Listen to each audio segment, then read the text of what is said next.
Presentamos Mate y Teología, un recorrido ameno por las diferentes áreas de la teología, con Josué Sánchez y Raúl Abraham. Bienvenidos a un nuevo programa de Mate y Teología. Un saludo a todos, que el Señor os bendiga grandemente. Con vosotros un servidor, Josué Sánchez, y aquí a mi lado tengo a Raúl Abraham desde Madrid. ¿Qué tal, Raúl? ¿Cómo ¿Qué estás? tal? ¿Cómo estás? A ver si nos tomamos unos mates y hablamos un ratito de... pues, Mate virtual.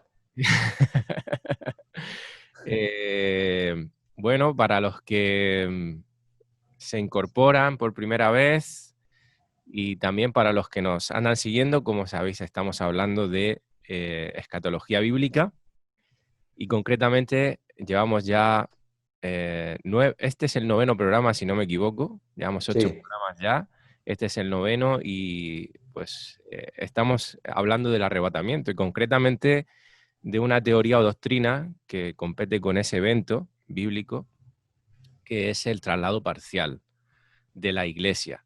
Y en el programa anterior estuvimos hablando de qué es el traslado parcial, que viene a ser que ellos creen de que una parte de la Iglesia será arrebatada y el resto pasará por la gran tribulación.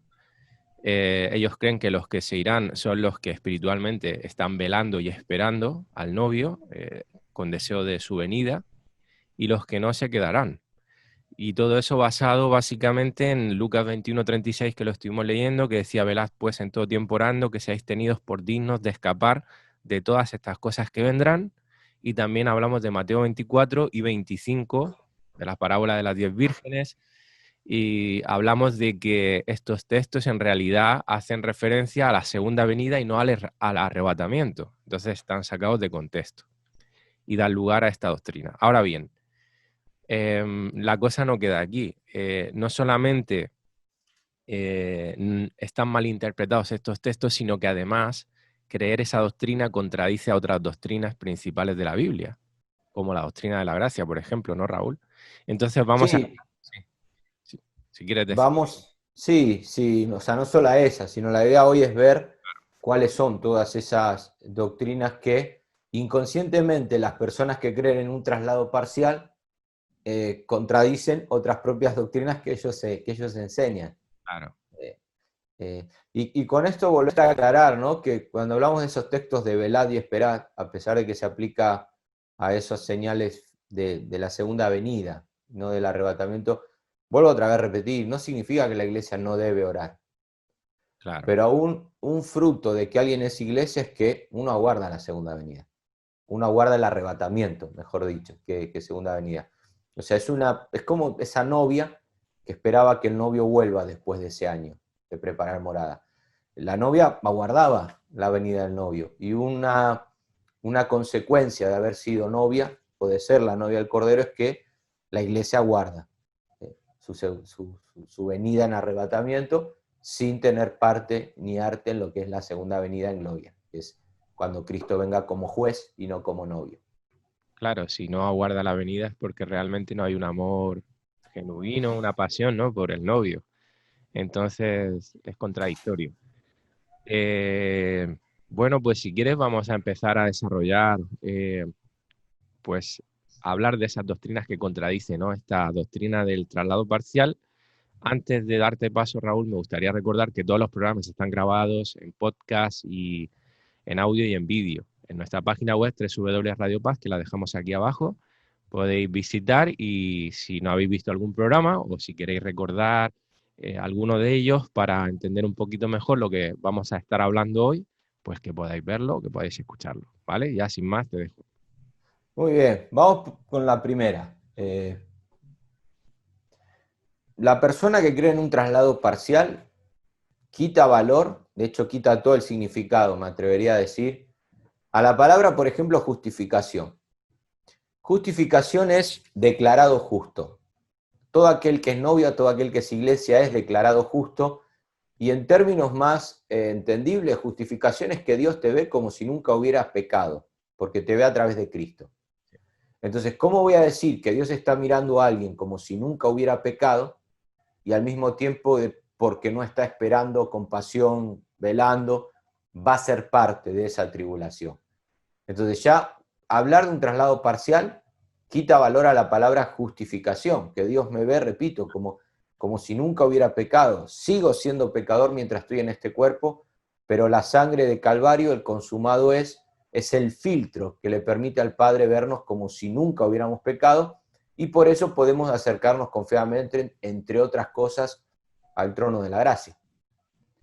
Así es. Cuando hablamos de redención es que Cristo nos compra pagando un precio. Y yo no sé cómo es tu caso, pero cuando yo compro algo, yo me lo llevo a mi casa, o sea, no lo dejo ahí. Entonces, ¿cómo Cristo va a comprar a alguien? Y porque no estaba orando cuando Él viene en ese arrebatamiento, va a ser parte de la tribulación. Y lo mismo propiciación. La palabra propiciación significa apaciguar. Es decir, en el Antiguo Testamento la sangre de los animales apaciguaba la ira de Dios. Es como que Dios estaba sujeto, ¿no? Hasta que llega Calvario y toda esa bronca por el pecado, que la sangre de los toros y los machos cabríos no podía quitarlo, ahora el Padre la descarga sobre su Hijo en aquella cruz. Entonces, si yo soy iglesia, yo no soy parte de la ira de Dios porque esa ira la llevó Jesús en la cruz por mí. La tribulación va a ser la manifestación de la ira de Dios. Decir que hay una parte de la iglesia que se va a quedar, es decir, que un parte de esa ira la llevó Jesús y parte de esa otra ira la va a tener que llevar ese grupo de iglesia, entre comillas, según los que propagan esta doctrina, que va a ser parte de la tribulación. Entonces, fíjate ya cómo tenemos aquí, en primera instancia, que hablar de un traslado parcial equivale a tergiversar doctrinas como la justificación, la propiciación o la misma redención. Y son personas que enseñan esto bien, lo que es justificación, propiciación, pero luego te meten el traslado parcial y un oyente dice, bueno, pero entonces eso está contradiciendo lo que me acabas de enseñar. Claro. Aparte rechazan también, con su creencia del traslado parcial, la unidad del cuerpo de Cristo. Porque si Esa es otra, claro. Esa sería la segunda, ¿no? El cuerpo es uno. Claro. Cuando nosotros hablamos de iglesia, no hablamos de que por un lado está Jesús, Cristo, y por otro lado está la iglesia. La iglesia es un solo cuerpo con Jesús, no puedo separarlo.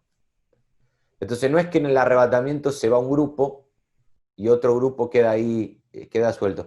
Fíjate si querés leer en Juan 14, Juan capítulo 14, verso 20, hay un texto que ya Jesús revela aquí lo que es iglesia, para que puedas entender, o sea, cómo puedo separar la iglesia del cuerpo de Cristo. Fíjate lo que dice, a ver, ¿lo tenés? Sí, lo tengo aquí. ¿Lo leo? Sí, Juan 14, 20. Dice, en aquel día vosotros conoceréis que yo estoy en mi Padre y vosotros en mí y yo en vosotros.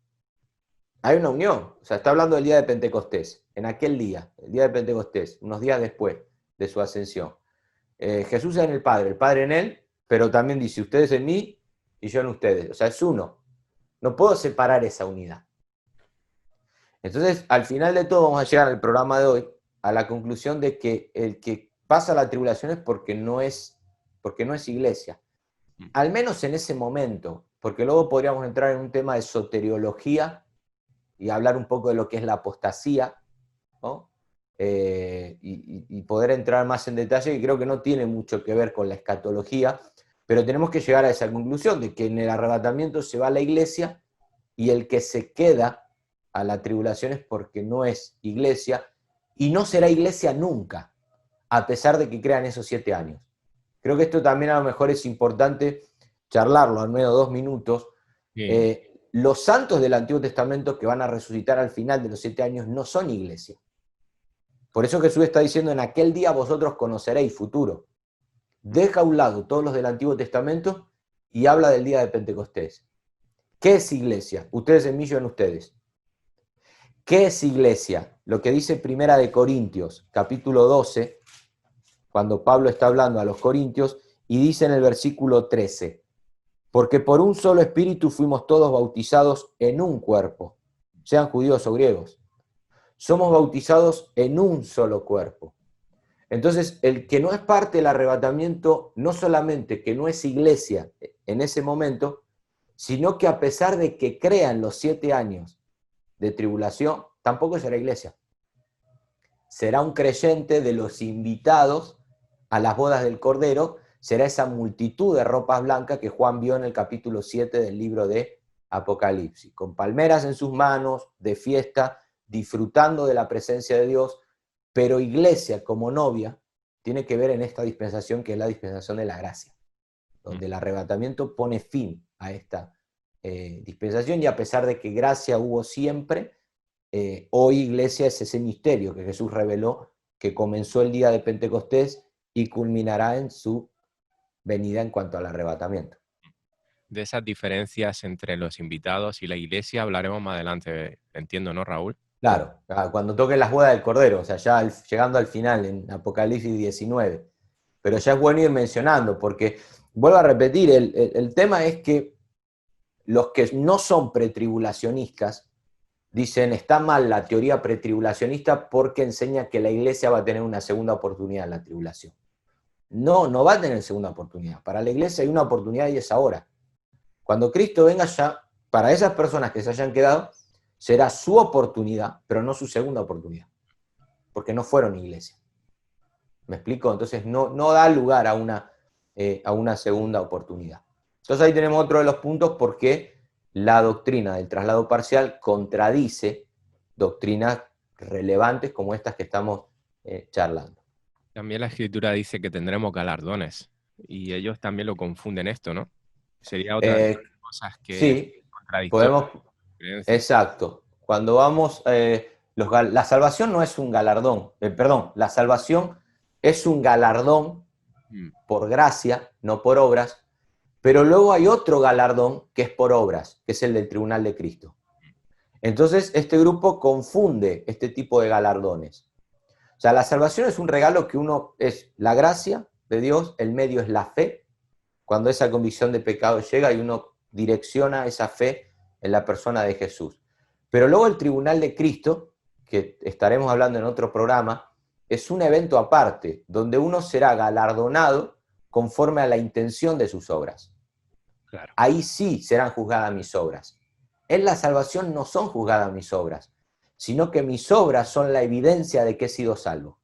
Claro, de hecho, perdona que te interrumpa, Raúl, la misma palabra galardón significa un premio que se recibe por méritos, como un premio honorífico, y la salvación no se recibe por méritos. Claro, la salvación digamos que es un galardón que Cristo nos regala, que Cristo nos da, Él pagó el precio.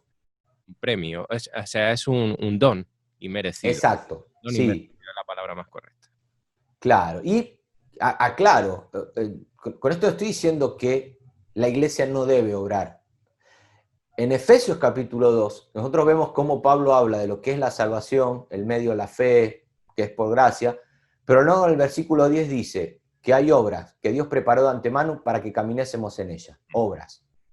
La obra no es un requisito para ser salvo, la obra es el resultado de haber sido salvo. La obra es la evidencia de que uno es iglesia. Entonces en el tribunal de Cristo serán juzgadas esas obras. ¿Cuál fue la intención?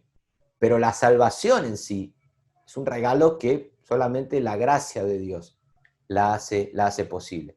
Porque aún tu mejor obra viene a ser como trapo de inmundicia si lo comparamos con la salvación. Y ahí cuando el profeta habla de trapo de inmundicia, acordate, hoy están los pañales desechables, que uno cambia el pañal y cuando el profeta está hablando de trapo de inmundicia está usando la imagen de los pañales antiguos, donde uno tenía que ir y lavarlo. Claro. Y no sé si tus papás, me imagino que habrán usado esos pañales también. Estaban conmigo, que yo ya Claro. 40 casi. Bueno, cuando uno compara la salvación, el profeta está diciendo, mira, si pensás que la salvación es por obra, compararlo con un pañal recién hecho. Ahora, la obra viene a ser la evidencia de que uno es iglesia, por sus frutos los conoceréis. Y luego está el tribunal de Cristo donde se juzga la intención de cada una de esas obras. Claro, y otra de las cosas que aplican mal la ley y la gracia, ¿no, Raúl? Es otra, claro que sí. Y la ley, o sea, la gracia no contradice la ley. Y acá habría tema para hablar, ¿no? La gracia lo que viene es a confirmar la ley.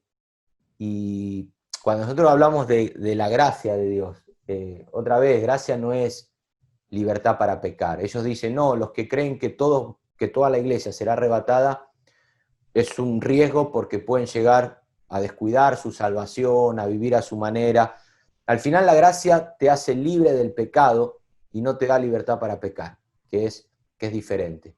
Entonces el hecho de enseñar de que en el arrebatamiento el que es iglesia se va, no es libertad para pecar, sino te hace libre del pecado y de otros muchos temores que podríamos estar charlando también. El miedo continuo de si el Señor viene esta noche, como hablábamos en programas anteriores, las películas esas que a veces salen, que te llevan a escuchame, no a disfrutar de tu salvación hoy, no vaya a ser que el día de mañana Cristo venga y yo sea parte de esos que me he quedado. El que ha experimentado la gracia de Dios cumple la ley. Con Cristo estoy juntamente crucificado, ya no vivo yo, más Cristo vive en mí, y todo lo que antes vivía bajo la ley, lo vivo ahora en esa gracia, que el Hijo de Dios, uno camina en esa ley, y los mandamientos no son gravosos para todo aquel que es la novia.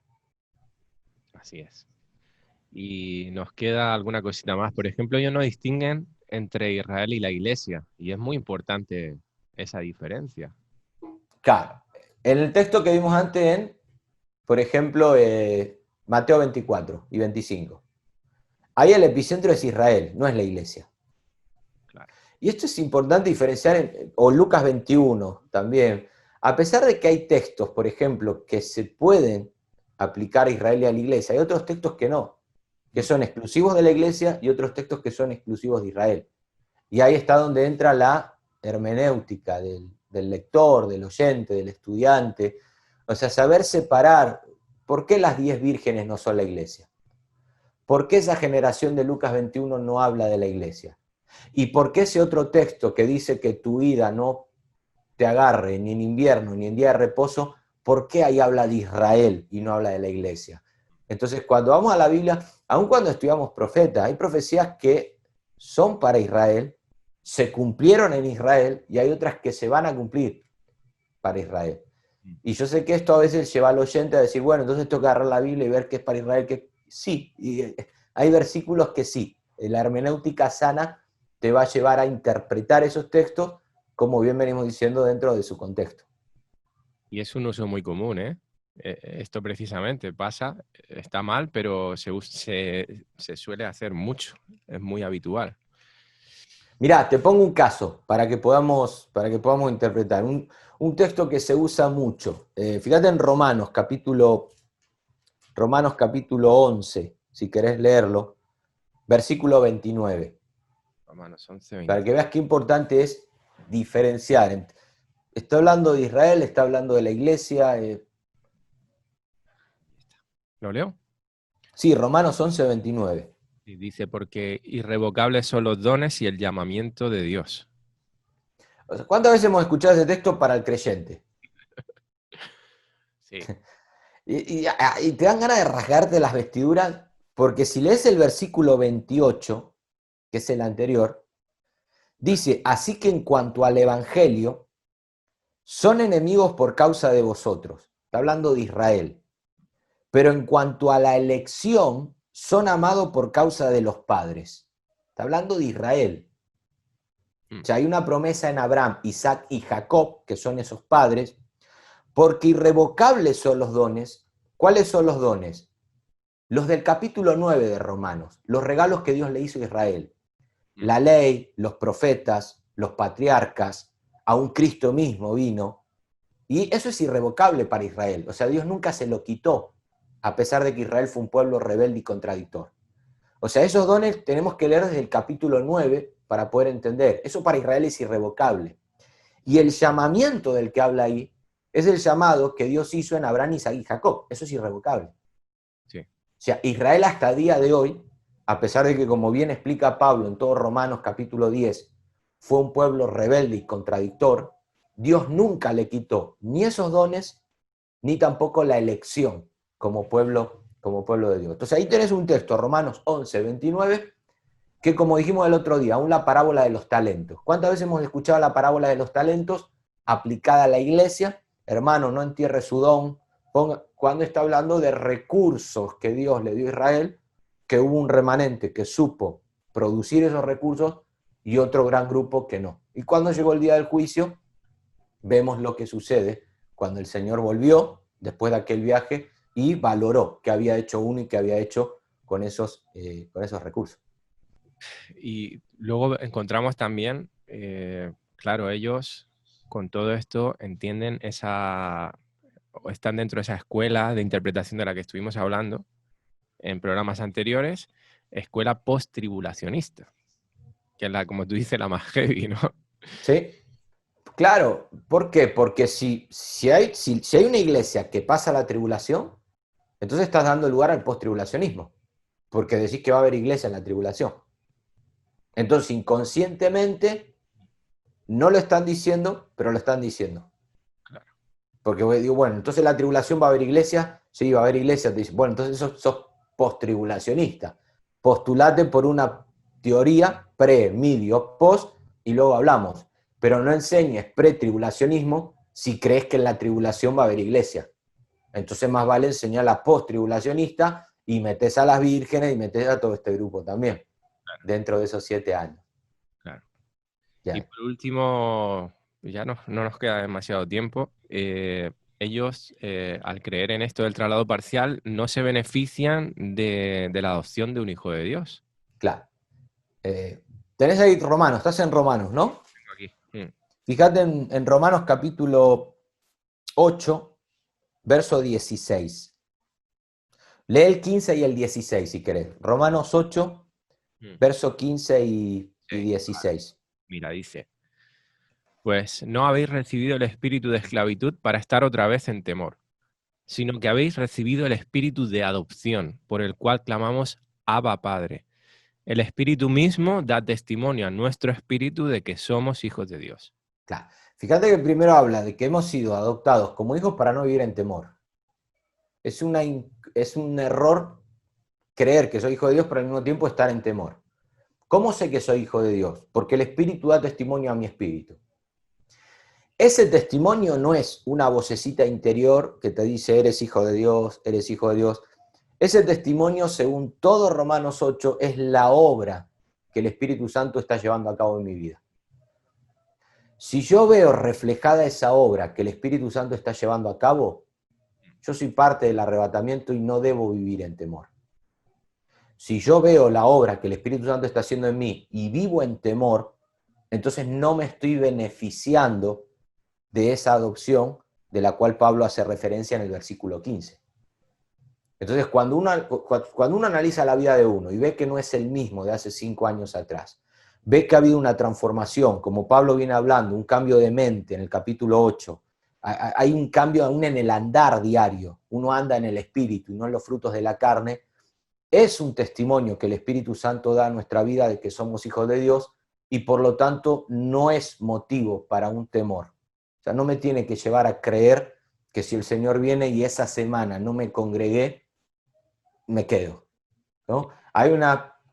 La teología arminiana wesleyana enseña eso, Sí. que cuidado que estás perdiendo la salvación y obteniéndola cada rato, y hoy la perdí, mañana la recuperé, este mes No, uno tiene que caminar con seguridad de que si ha visto esa obra llevada a cabo en su vida por medio del Espíritu, uno debe ocuparse de su salvación con temor y temblor.